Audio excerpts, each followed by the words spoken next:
tie this game at 60. Christian Jones levels. That cannot happen.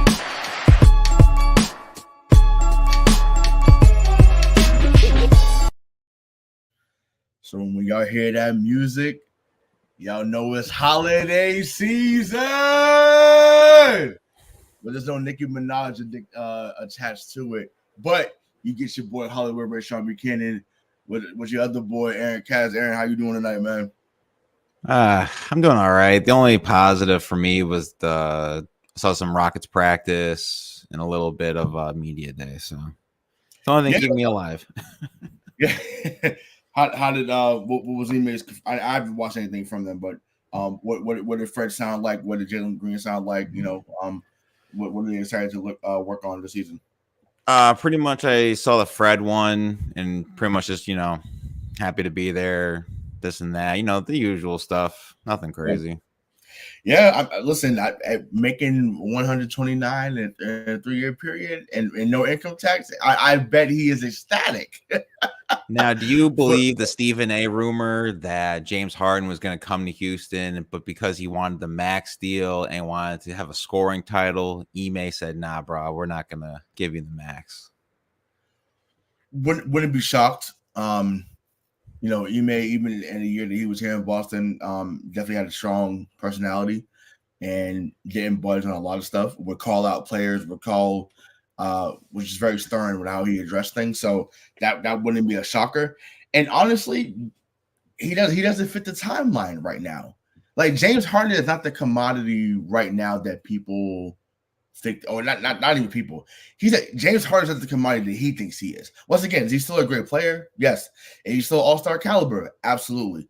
But he's not someone that's going to be seen as top 5 in this current day. In 2023, in year 14 or year 15, year 14, he came out 09. So year 14 for him. So I don't know. To me, this should be a get in where you fit in. He has been at multiple stops now, and outside of what we saw in OKC, you have barged, or you try to run your way out of every place that you've been, and now it makes me think. Maybe that's why Sam Presti wasn't going to give him the bread all them years ago, and we just said no. Maybe he was a monster on the low in OKC, and Sam Presti was like, "You want $65 million from me? Like you lucky me, we give you 50 at the time. You know what? We send your ass to Houston." Because at that time, Houston wasn't what obviously Yao Ming had left and McGrady had left, so they was in flux. So he probably thought he was sending him to basketball purgatory at that moment. Little did they know he balled out and made playoffs many years, won an MVP, went to a few conference finals. So it was definitely a success overall.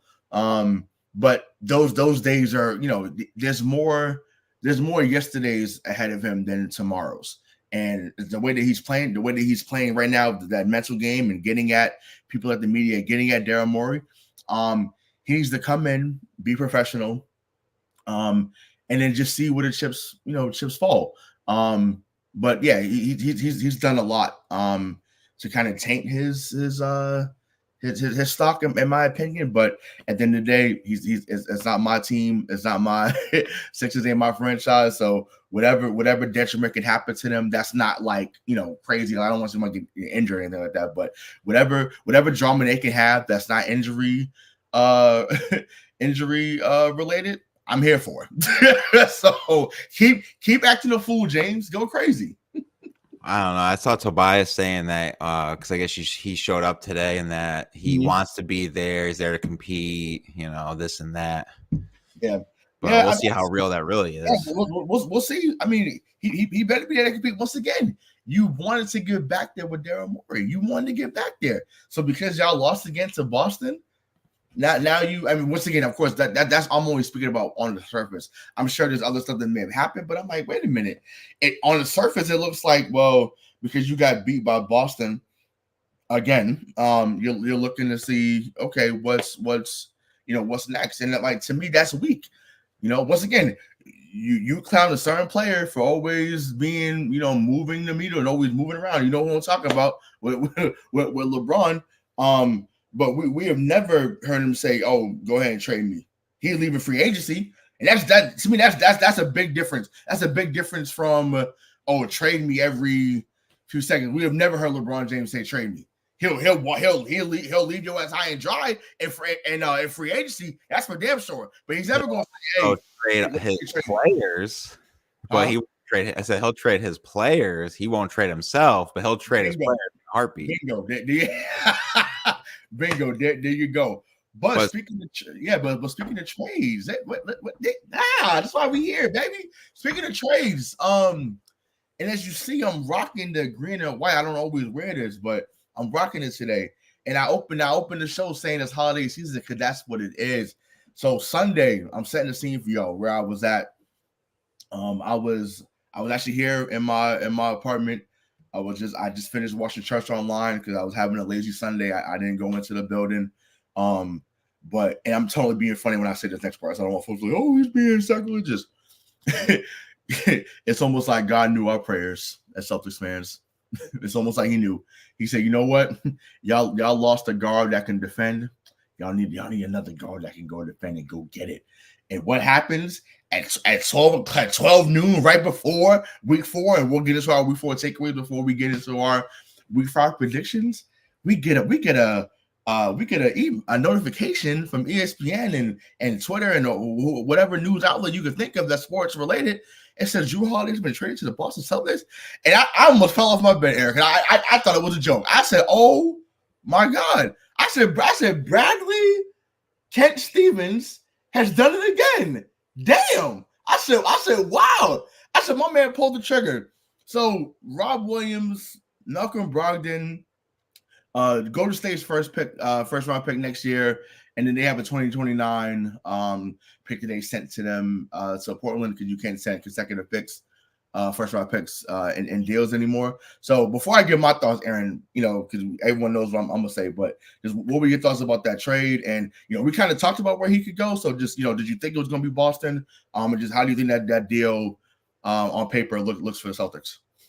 It's kind of interesting. I thought that you guys had more confidence in Derek White. Now, does that hurt Derek White's confidence that he's going to come off the bench again? Because you were saying, "Oh, well, we got Derek White, we're good," even though Marcus Smart was gone. I mean, yeah, I was. That was a little interesting. I was Derek White.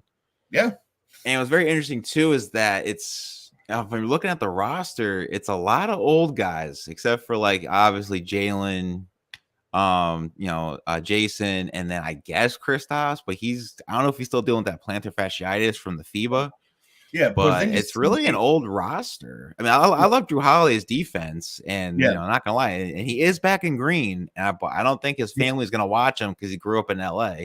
Yeah, but I saw that this afternoon. Yeah, but other than that, it's a good pickup. It solidifies your point guard position. I was not really a big fan of Derek White being the starter. I feel like he's better off the bench. But that's just me. No, it heightens the expectations for sure when you make this type of move. It also shortens the window, and I want that to be I want that pressure to be there because we've been knocking at the door for a number of years. Like they have made 5. Yeah, they made 5 of the last 7 conference finals. And then obviously they made an NBA finals in the stretch, but to be knocking at the door this long and not have something to show for it, obviously, it's context. Injuries have happened, poor locker room, management has happened. Like, a lot of things have gone on, changing the guards, coaching, Danny Ainge leaves or whatever. So, there was a lot of things that had to be reworked and retooled, and they've done it on the fly. And so they found a way to stay competitive. Now, as much as I talked about Rob Williams possibly being the guy in the deal last week when we did a show on Saturday, I just didn't think because Rob was a guy that they drafted. I didn't think they were going to pull the trigger. I just didn't. I didn't believe that they would do that. And once again, Brad Stevens. Listen, there is no one that has been more critical of him, especially when he was as a coach. Once again, he had good moments, obviously, as a coach, but I personally grew tired of the coaching style. I was about to say, you call him horseshoes. There's no way you were cool with Brad Stevens. Right, yeah. So, but as a GM, everything I wanted him to be as a coach, he's been as a GM. He's not afraid. He's not attached to the players. It's just like, look, whatever's going to make us not just marginally better, but considerably better in the future, I'm doing. And very first move was trading Kemba for Al. That was the very first move he did. Which even at that time it was like, whoa, like he brought back Al. Okay, like they're looking to shore up the defense, somewhat. But then, trading Derek White and Romeo Langford over there for Derek White in the first round pick, like that move has done wonders. So every move for Brad Stevens has been calculated. Every move has been thought out from him. And once again, I can't speak highly enough of him as a front office guy. Obviously, the only thing left to do is to win, the championship. So I don't want to lose sight of that. But I am very pleased that they're actually going for it. Once again, that's all you, as a fan, that's all you can ask for, right? Obviously, you want to see them raise a trophy. You want to be there for the parade. I'd actually be working because I'd actually be there at TD Garden when it happens. So that would be dope. Because that hasn't happened, for me in my time here in Boston, or living in Boston. So that would be cool. But yeah, like the job that he's done, like I said, that cannot be, overstated enough that he's done a great job in that role. But yeah, but as far as what I think Holiday is able to do, you get a guy that's a defensive presence, someone that gets around 7-8 assists a night, which I think is huge because they haven't had that really since Rondo. And ironically, Holiday played with Rondo as well in New Orleans. They swept Damian Lillard once again. Folks only want to talk about from 2020. And Greg, I'm talking to you, bro. We got to talk on the phone, Greg, because I've never seen you just worked up about. Because content. My boy Greg's a Bucks fan. I said, but Greg, I've never seen you just worked up about another team and you're getting mad about the coverage that the Celtics are getting. So, you know what that lets me know, Greg? You think that Boston's a threat, Greg? Because if you didn't, you wouldn't. I know you, Greg. You would dismiss everything that's being said. But the fact that you keep bringing it up, Greg, and say, "Oh, they're tied," the Ringer is meat riding them. ESPN's meat riding them. Let me tell you something. The only team that was getting meat. Their meat was getting ridden here in Boston, but at times it was the Patriots. It doesn't happen for the Celtics. It doesn't happen for the Bruins, and it doesn't happen for the Red Sox. So let me be clear. So we're gonna have to have a conversation, Greg, because I can tell that you're worried because you keep posting. You're posting more about the Celtics than you're posting about your own Milwaukee Bucks. So that lets me know, Greg. Come May.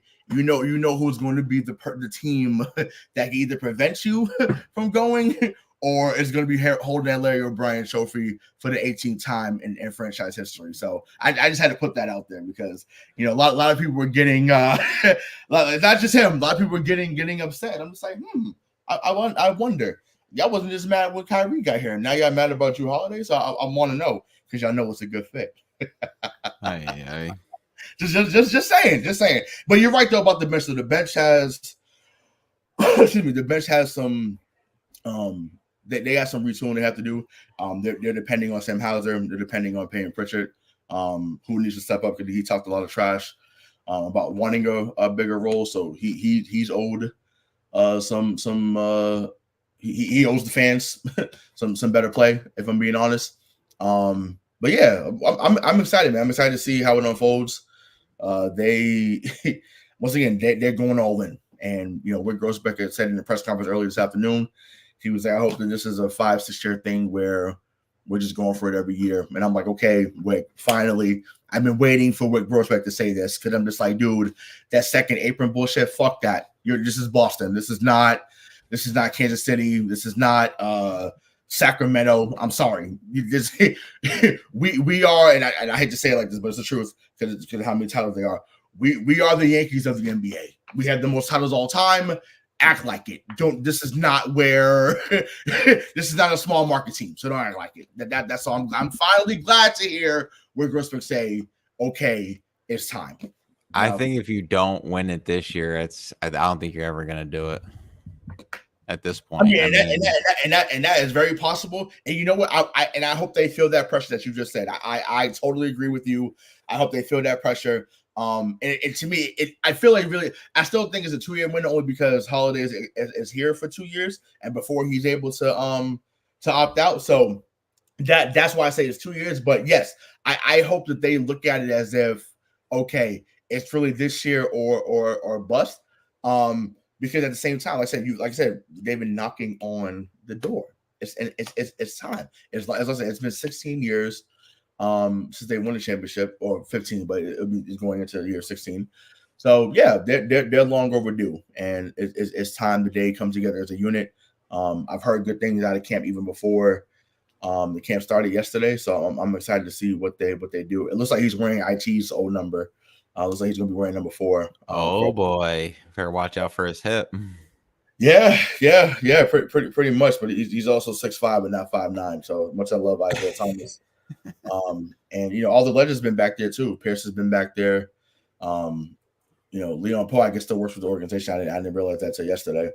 So it's good to see that. But yeah, I'm excited. Like I said, that's why I just wanted to make sure that we had got to that. Kudos to those that had talked to Aaron about when we were going to give a reaction to this. It was crazy because literally we did a show Saturday. We wrapped it. We were like, all right, cool. We felt good about the show. And then 24 hours later, it was like, bam. Here are the details of the trade. So that's how fast the NBA moves. That's how fast the sports world moves. So like I said, we appreciate those that listened. And saying that we gave a good show because we did, and this show right now is going to be a good one as well. So that we'll close that on the NBA. Unless you have any last words on the NBA before we move on. No, I'm good. Cool. So week 4, man. NFL. Once again, as we always say on this show, the NFL is the best weekly soap opera that there is. Some things you think are going to happen, actually happens. Some things that you think are that become a surprise. It's going to happen. Some ass whippings that you didn't believe happens. And the ass whipping is where I'm going to start. The ass whipping took place in Arlington, Texas, at Jerry World, 38-3. And I have to take a deep breath. So let me exhale. That is the worst loss I've seen in New England since we lost 31-0 years ago, where Sam Adams became Deion Sanders and was running back a pick 6, and we lost 31-0. Are there other losses in between that were bad? Yeah, even the Kansas City won 41-14, but once again they won 13 straight after that. They won a Super Bowl. So I mean that becomes a blip on the screen. I want to be clear, and I'm sure Shay, if he was on here with Phil, otherwise he can give his thoughts when he's on later on in the week. But I am done with Mac Jones. Like I'm so soon. And I'm so it's so you don't hear a troll, you don't hear the trolling tone in my voice, you don't hear like I am done with the Mac Jones experiment. Like there's nothing else for me to see. I do think that he deserved to get some type of chance because of what happened last year. But as we have it on the screen here, it may be zappy time. Once again, there was moments that the team was energized by him more than Mac Jones at times.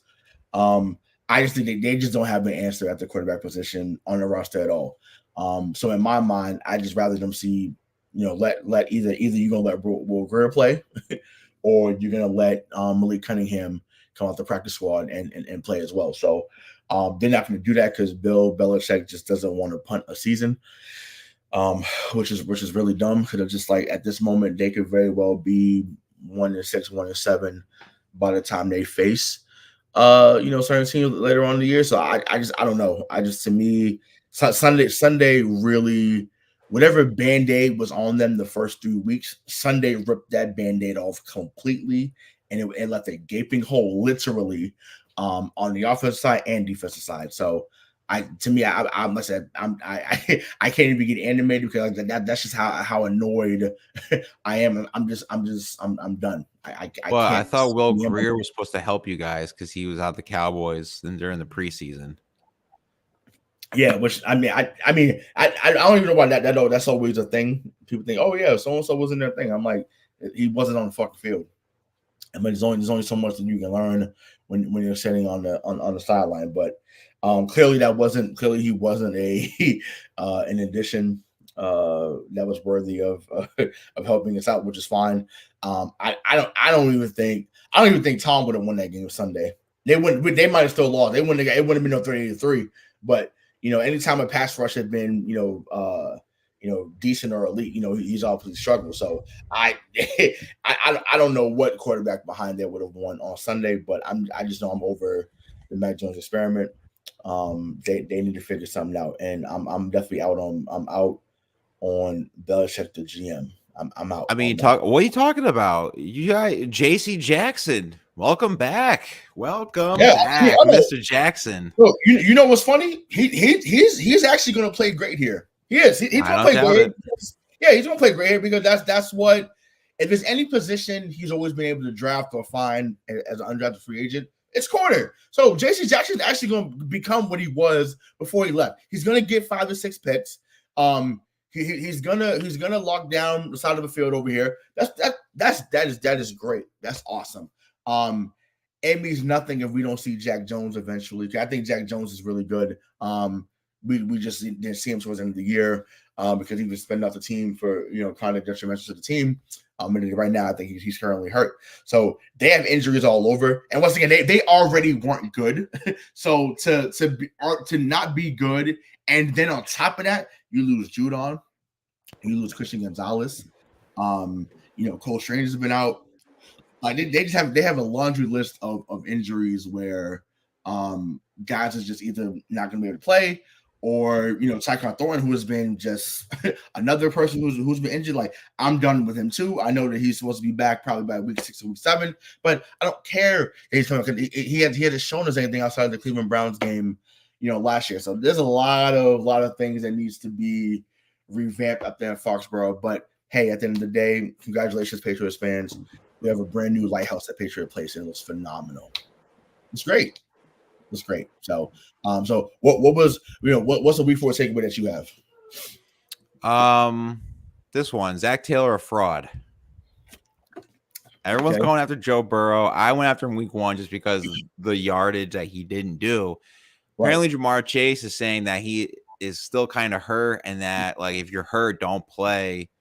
And apparently, Jamar Chase is also fucking open in his press conference. But I was hearing about it on Death, Taxes, and Sports podcast.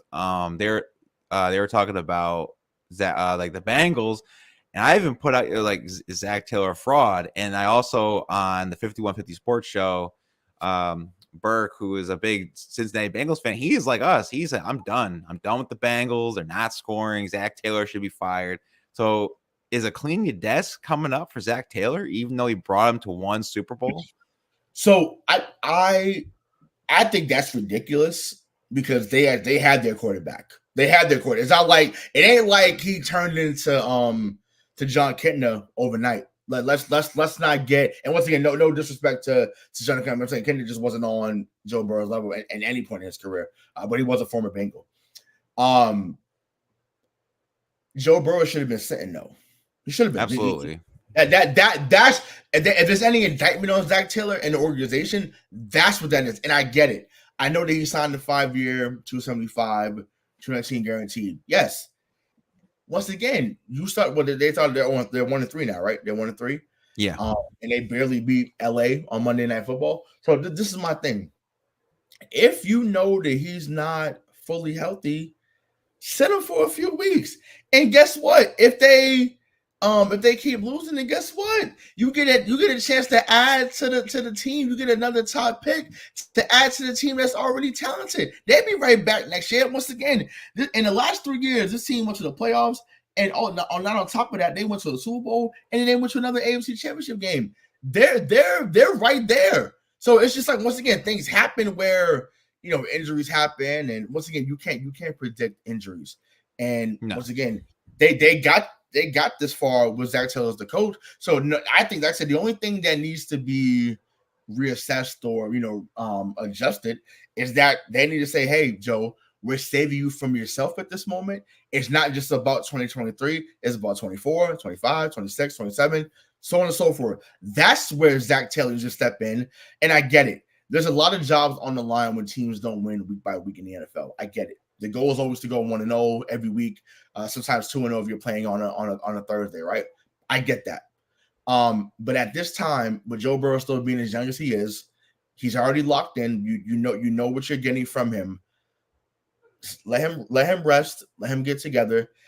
But at the same time, if they keep losing, and we'll predict their game in a little bit when we get to the week 5 predictions. But maybe if they get to 1-5, 1-6, maybe they end up sitting Burrow, and then maybe they end up trading T. Higgins because you're not right now. Say again. T. Higgins is hurt right now. He has a hip. Oh gosh, I'm saying about me, they can still move him once, whatever. Someone can put him on the PUP list or whatever it may be. But I wouldn't be surprised because once again, you're not letting go of Chase. But yeah, it's not clean. It's not clean in that moment there. Like, and if I could be real for a minute, you can't, but I'll continue.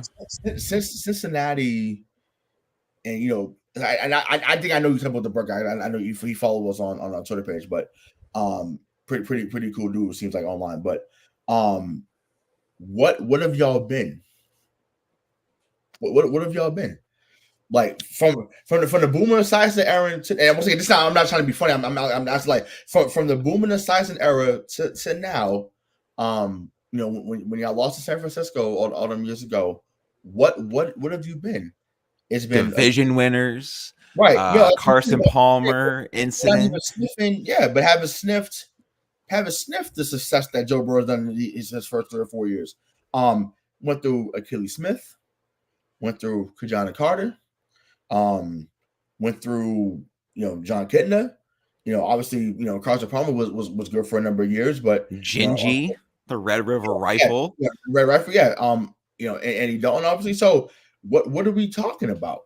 Once again, wait, and this is another thing. Let's just keep adding on to it, right? How Burke? I hope you listen to this. How you done with Zach Taylor after 3 years, but Marvin Lewis got almost 18 years, or whatever, 15, 16 years. What? if Marvin Lewis got 15 because he probably had something on the ownership, give Zach Taylor his time. What are we talking about?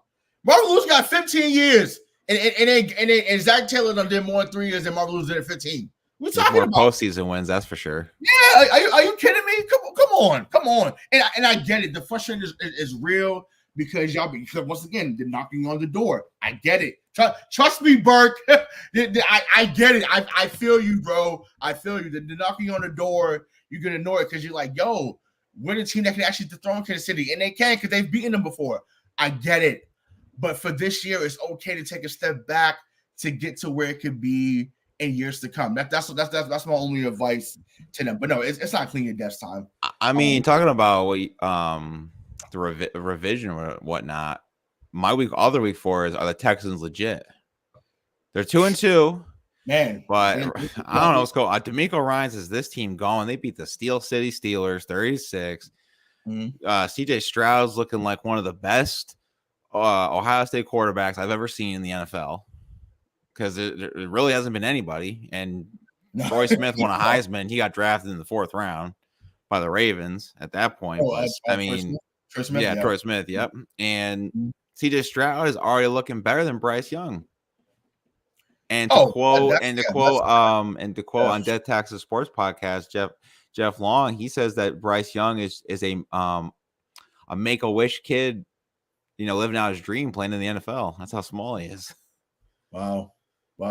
Yeah, pretty much. They're looking legit. Shout out to D'Amico Ryans. I think that they have had a lot of misfortune in Houston. And that's mainly because of the ownership. But when you've had players like Deshaun Watson, JJ Watt, DeAndre Hopkins, Matt Schaub. Matt Schaub.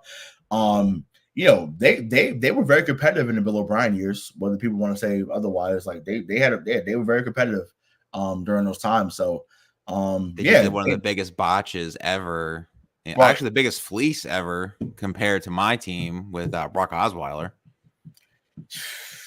Man, what 4 years, 72 mil? Joke. Talk about check stealing. Yeah, I mean, right. Yeah, right, exactly. But it's like, wow. But no, CJ Stroud, just when I heard that interview that he did or the press conference he did on Sunday, when they it might have been the week before when they won at home for the first time in 2 years. He gets it, right? And sometimes, you hear guys talk the way he's talking in year 5, year 6. Like, for him to be in year 1, for him to embrace being Houston's quarterback, I think sometimes, you go to a bad team and you think that, oh, it's on my shoulders. I got to do this, I got to do that. And once again, I'm sure there's many things that he's going to learn in year 2 and year 3, but foundationally, he gets it. He gets it upstairs. And D'Amico Ryans is what it looks like. D'Amico Ryans is not coaching to his football talent. He's coaching to the mental. And because he's coaching to the mental, that's what's making him look better than what he's probably already been thus far. And that's a tribute to D'Amico Ryans. That's a tribute to whatever Nick Caserio has put in place. And hey, Patriot fans, y'all was looking like Nick Caserio was the problem, but we won the last few. Who was actually making the calls? It was actually Caserio. So he's done a hell of a job in Houston, and they've had great draft picks, and they're starting to figure it out. And Nick Caserio is looking like he's building New England South down there. And obviously they haven't won championship. I'm saying, but just as far as putting the pieces together, you got the quarterback, you got the head coach that you're looking for. The defense has played well, and once again, the offense has been great. Nico Collins has looked really well.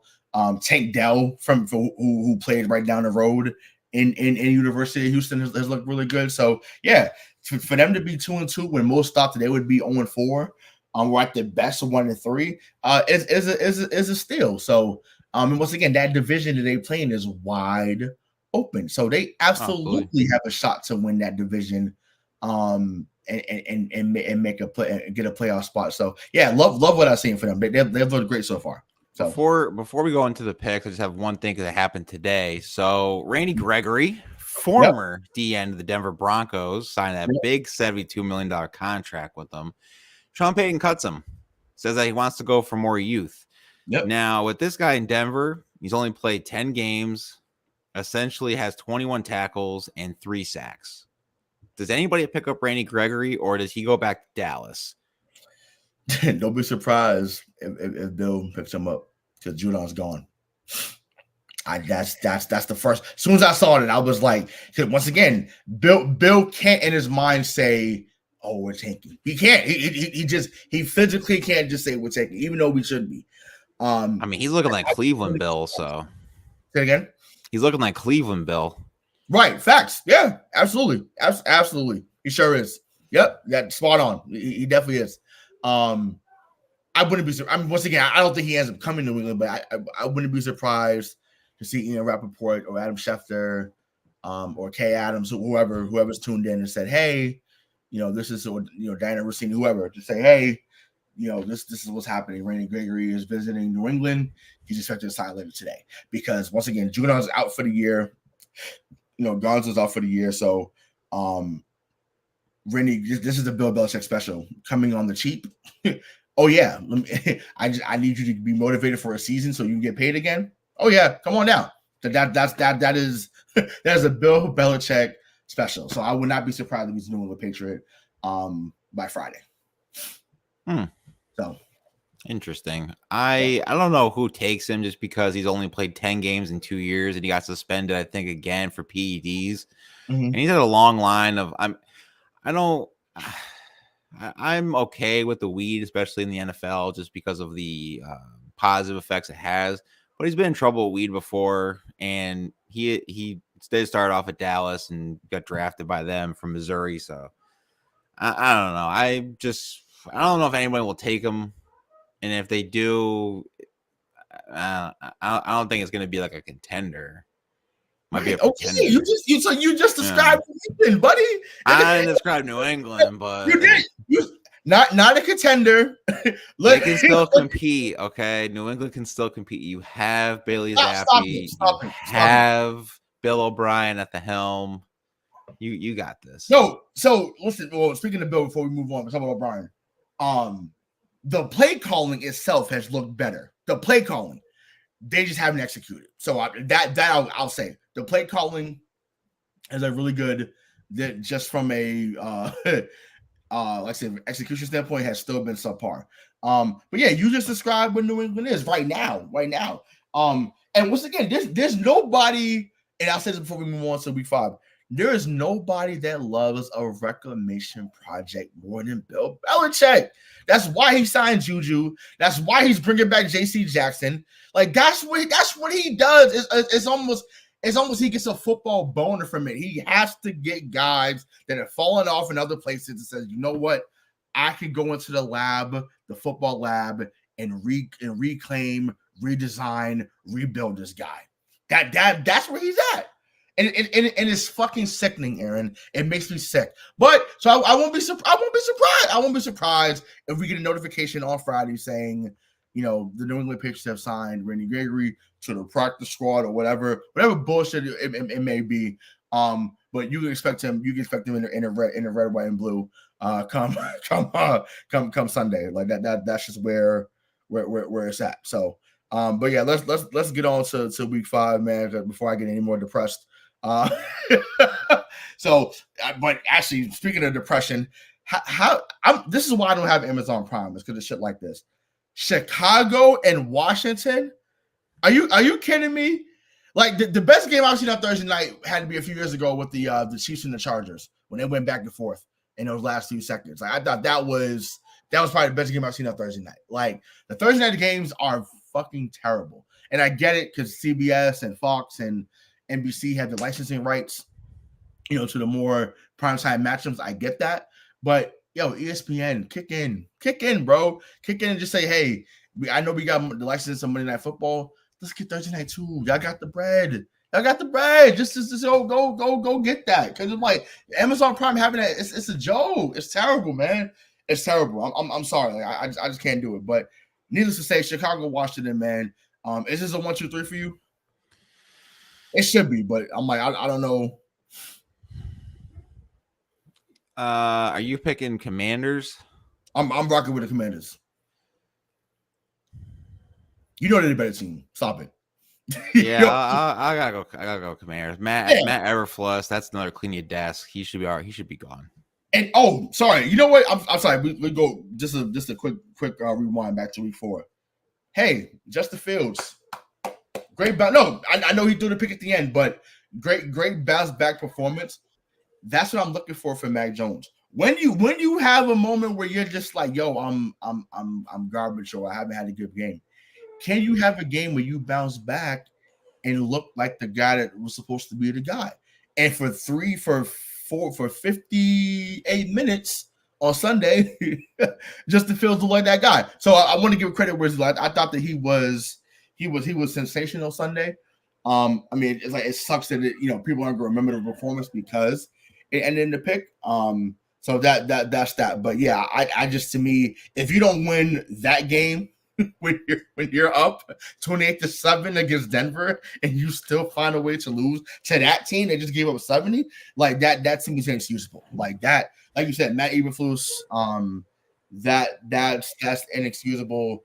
You need to be the one that cleans your desk immediately. So but yeah, let's get into the London Bowl. We got the Jacksonville Jaguars versus the Buffalo Bills. So who we got in that one? That's tough because Jacksonville's at home, even though they're really not. Right, facts. So I might go Jacksonville just because it technically is a home game for them. They're too used to being in London, so I think they have the slight edge over the Bills. Yeah, I'm like, and this is all. One thing, this is I've joked about him with you before because I know that I joke about them being your AFC team. I'm wishing Tre'Davious White a speedy recovery. You could tell right away when he, whenever you look at your legs like that, like you feel like someone stepped on you, I knew right away it was the Achilles. So I couldn't believe the announcer was like, oh, it might be. No, when you spike up like that, you look down at your leg like that. That's what Kevin Durant did. That's an Achilles. You could tell right away. I knew right away. I said, oh, damn. I said, damn, here's Achilles. They still got Micah Hyde back there. They still got my guy Killer Elam from Florida.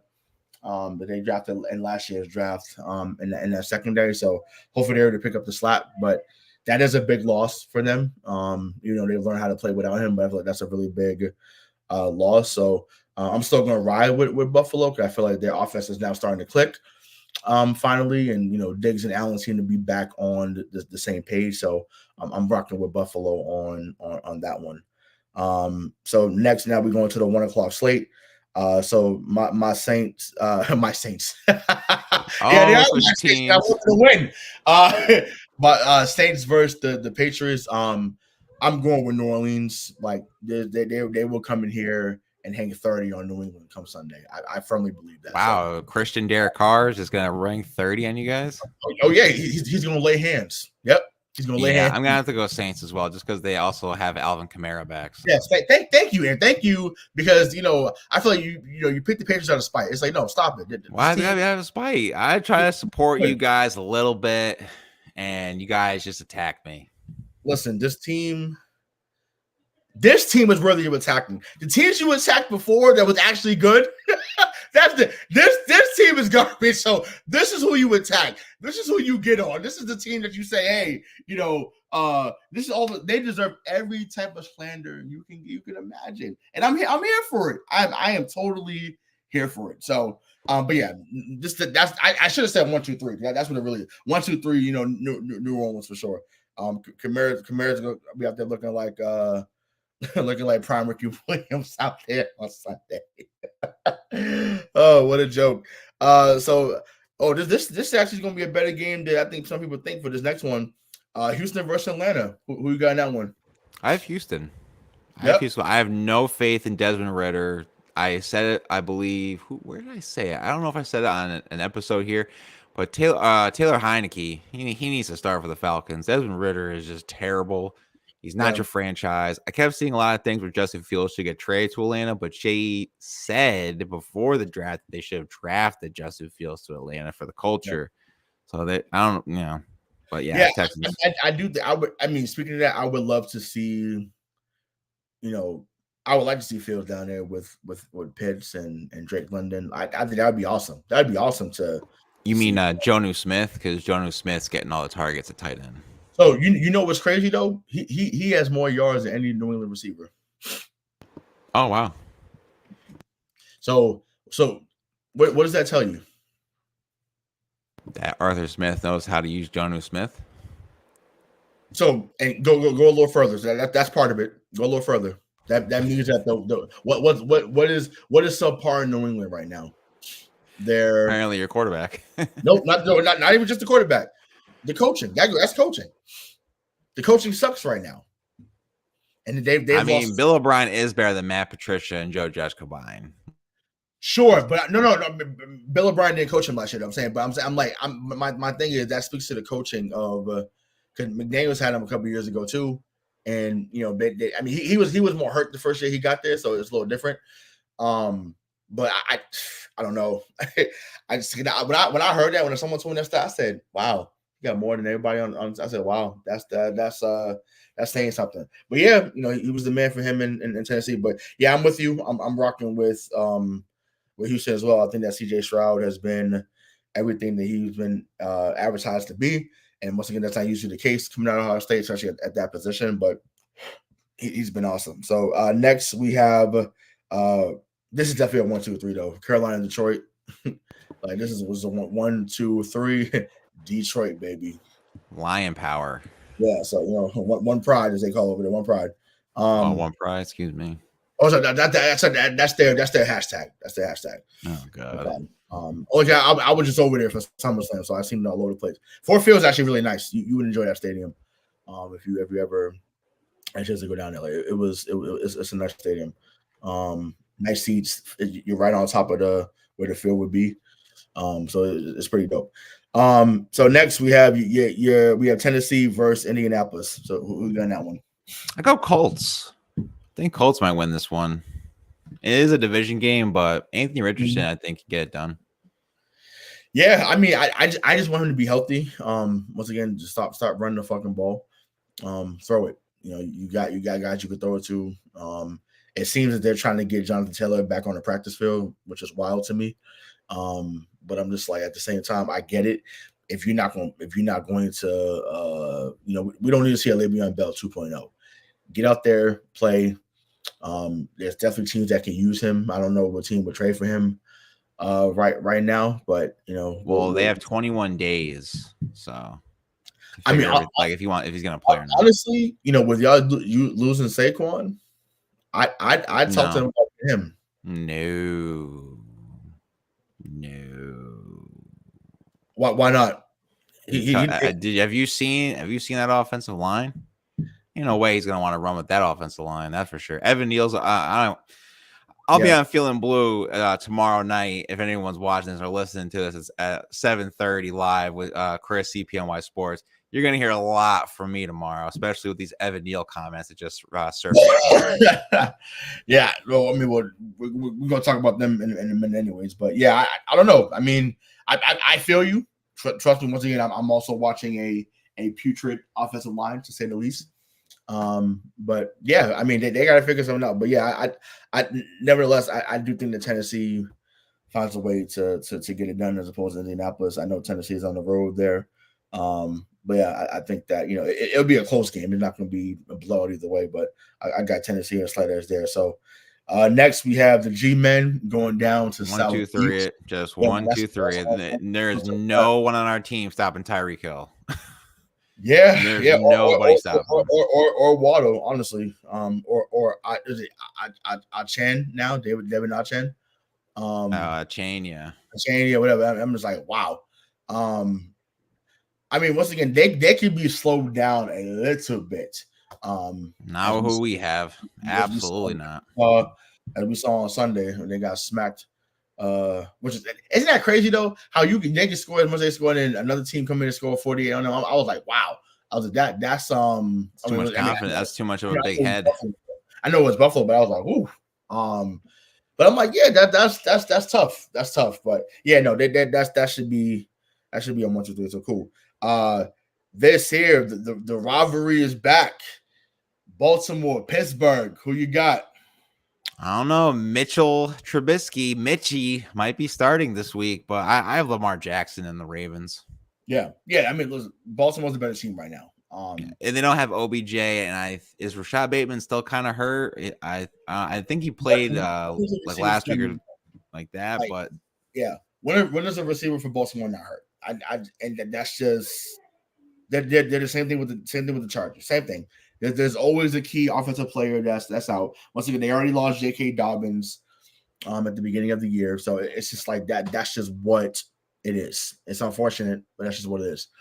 I think that's the second time he got hurt for a season too. So, his career is looking in the twilight zone right now. But yeah, Baltimore's the better team. They should find a way to win on Sunday. Next, so we have now to the 4:00 slate. The battles of the 1 and 3s, and I bet we didn't think of these teams would be 1 and 3. Cincinnati versus Arizona. A few weeks ago, this would have been a 1, 2, 3. This is not a 1, 2, 3 fight. I have Arizona.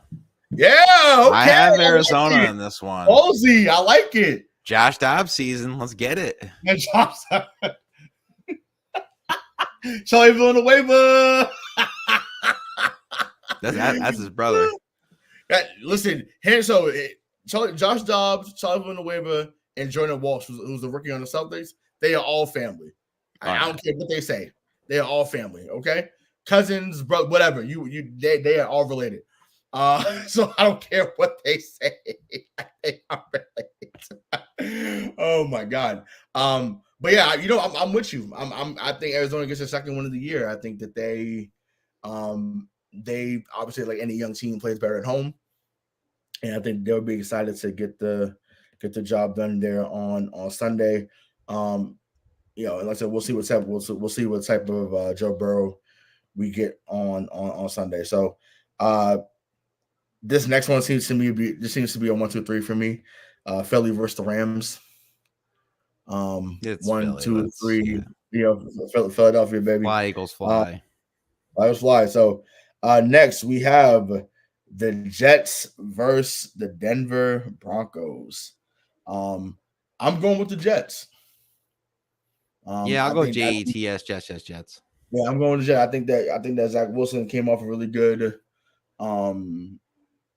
game last week. I think the thing Hacker's gonna be in his fucking bag on Sunday. You hear me? Oh, I yeah. think he's gonna come in there, and I think they're gonna throw all over the parking lot.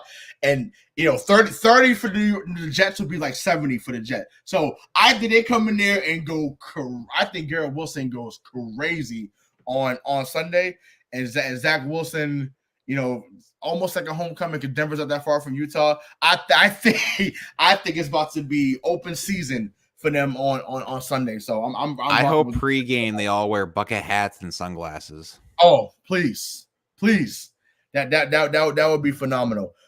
This next one also is a this is a 1, 2, 3. Kansas City versus Minnesota. 1, 2, 3. Kansas City. And the next one, this should be the game of the week. Even though it's probably another game that'll be a game of the week, but on paper, this is the game of the week. Cowboys going up to not Candlestick. Jeez, I'm showing my age. It's not Candlestick anymore. No, what's it? Levi Stadium. Levi Stadium. Levi Stadium. It's still Candlestick to me, damn it. For real. It's still real to me. So going up to Levi Field to face the 49ers. So who do you have in that one? That's an easy one. The Niners. Yeah, I mean, this is gonna be a really good one. Obviously they've had good matches the last few years in the playoffs. But yeah, San Francisco, I think they, especially without Diggs there, like I feel like Debo and Brandon Ayuk and George Kittle are gonna have a field day. And Purdy has become really Alex Smith 2.0, just without the legs. He's not the runner that Alex Smith was. So you're not gonna say Brady 2.0? No, because of his draft stock. That's cool. I mean, he was also in the 7th round, not the 6th round. But that's what I'm saying. That's why it's a Brady 2.0. Oh yeah, no. Mr. If they win it in his second year, if they win it, yep. Oh yeah, now the comparisons start to come. But no, now Tom Brady did not bring the Pats to the AFC Champ game in his rookie year. Brock Purdy did in his rookie year with the Niners. He also didn't start either. Some guy named Drew Bledsoe was out there again. Just some rando, some jag. Get him, yeah, right. Get him mollywopped out there, going 5-11 with this new coach named Belichick. It's like what's that thing on NFL films? Run it again, Brady. I can't stand it. Well, you stood it for a long time because 20 years later, and 6 titles later, that he became the man. But San Francisco should win that. But yeah, he right now Purdy, and once again, there's nothing wrong with being compared to Alex Smith. That was a number 1 fucking pick. People forget. But apparently he's better than Aaron Rodgers. I mean, if he had won one, like say if he's ended up being a backup or whatever to the teams that won in Kansas City, I think we look at his career a little differently. And once again, he went through so many different coaches in San Francisco. He didn't really figure it out until Harbaugh got there, and then some guy that was really good behind him from Nevada just took his position. Right, exactly. You know what I'm saying? So it was just like, oh, okay. Oh, this guy's a little bit bigger. Oh, and he can run fucking 90 yards on a QB sweep. Oh, we're gonna play that guy. It was like, damn, like, oh, that can't win anywhere. You know what I'm saying? But he had a good run at KC. Yeah, I know. Obviously, it sucks because you get replaced by Kaepernick in San Francisco. Then you go to Kansas City. They're relevant again because of you. And then possibly the greatest quarterback of all time. You're like, what the fuck? So I'm just glad that he's healthy now and doing this thing. That was a real nasty injury he had a few years back. So I'm just glad to see him back in the swing of things on. I think he's on NBC now. No, he's on ESPN. He's on ESPN Monday night countdown. So yeah, but excited to see that game on Sunday. But 49ers should win that. And then Monday night, we got the Devontae Adams Bowl. Green Bay goes up to Vegas. So who you got in that one? This is a weird one. I'm really not sure. I mean, I have Jordan Love in my fantasy, but I might have to just go with the Pack Attack. I feel like this Raiders team is just in shambles. I don't know what's going on in the locker room Yeah, now. I I mean, just saw that the boys. Devontae Adams wants to stay now. I mean, they cut Chandler Jones.